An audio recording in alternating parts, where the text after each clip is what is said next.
and academics. What do you mean attitude? Expound upon that, Ms. Brown, in terms of, and I think I've got a fairly good idea of what you mean, but when you say tell the person about attitudes, what are you talking about dealing with these young people dealing with this as a situation? Well, when we talk about attitude, we're talking about fitting into the framework of the guidelines for that particular activity. When the coach is asking you to go run 2 miles and come back, then you need to have the proper attitude and the frame of mind to, you know, follow directions, basically. And a lot of the kids didn't have that, and it's basically because they don't have that attitude instilled in them as they were coming through in their home.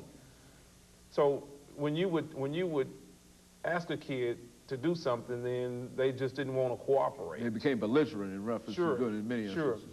So with those two things in mind, lack of academics and attitude, we decided that there has got to be something that we can do to try to intervene and to stop this and to kind of jump this thing back on track so these kids could use this athletic ability to further themselves.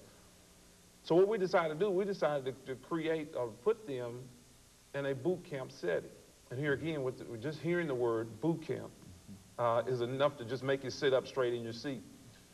So we went about trying to, first of all, to select the kids. Now, how did we select the kids?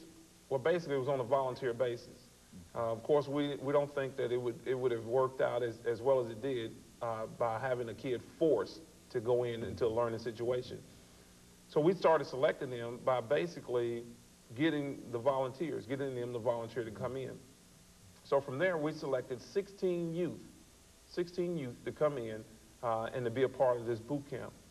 So we were actually housed for 3 weeks at the Smyrna Airport base here in Tennessee.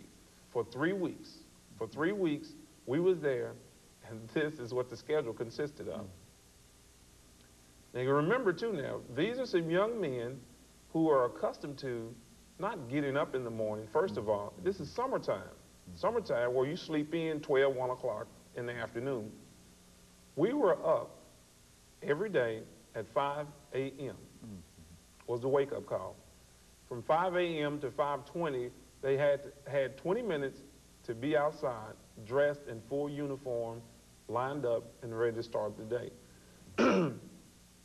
From there, we would exercise, practice on our marching. It's 5:30 in the morning. But all these things are done in order to try to create discipline, it seems to me. Is that what you're Exactly. Creating discipline in these young people. Now, Mr. Lawrence, now, this is part of the YMCA's urban services activities, is it not? That's right. Let's look at some of the things that I think that Mr. Brown has already hinted at. Let's look at some of the problems that we have dealing with these young people. If you, after all of the years of your activities with the YMCA, if you had to write out a list of about 4 or 5 items, things in terms of priorities that we ought to be able to deal with that you would consider as major problems in terms of our ability to deal with the challenges that we have with our young people today, what are some of those things that you would write out? Well, I think the number one thing that I would want to emphasize is a very common term, a very common word, 4 letters, love. I think there's a lack of love in a lot of our communities. There seems to be a lack of caring, apathy, people giving up. I do think this can be altered. I think our biggest failure as a society, as a community, is the fact that we're not providing the positive opportunities to build relationships with these kids that we're talking about today. I think we need to be out, since the negative's out there, the bad stuff's out there. These kids could walk out their door and they can see anything going on in the world that's negative, okay? Where's the good stuff? Where's the positive things? You know, we're out there and we're trying to do more all the time, and I see how we're impacting a significant number of young people, but we're losing the war, we're losing the battle because we're not doing enough. We almost have to be out there 24 hours a day providing positive opportunities to counter the negative opportunities the kids that have. are going to be there 24 hours a day. That's right. That's right. So there's so many kids just raising themselves these days. You know, I talk about love. I mean, they're not getting the nurturing that a young person needs to grow up to be productive in this society. And so we somehow have to come up with the solutions and the answers to providing that for them. Well, now, Mr. Brown, from your perspective, how do you see some of the problems as explained by Mr. Lawrence here in terms of the young people that you have to deal with in this program, that you had to deal with this past summer? What did they identify as perhaps their major problem? Right, well, one of the things that stands out quickly in my mind would be values, a lack of values. A lot of them just did not have the values instilled in them at an early age during their upbringing. So therefore, you know, it's not difficult for me to come and take your life or to bring harm to your body, and I really don't even care about myself.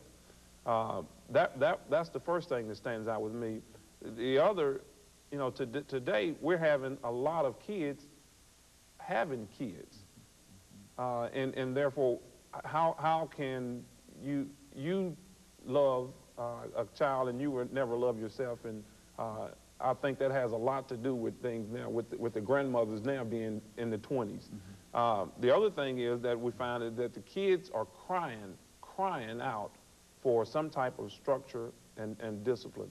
And all we need, as Jay stated, is provide that positive opportunity for them. Now, I know, Mr. Lawrence, that you're doing all that you can possibly do with the resources that you have available at the Y. And I think that most of the people that are listening will agree with everything that we've said in terms of our major problems, et cetera.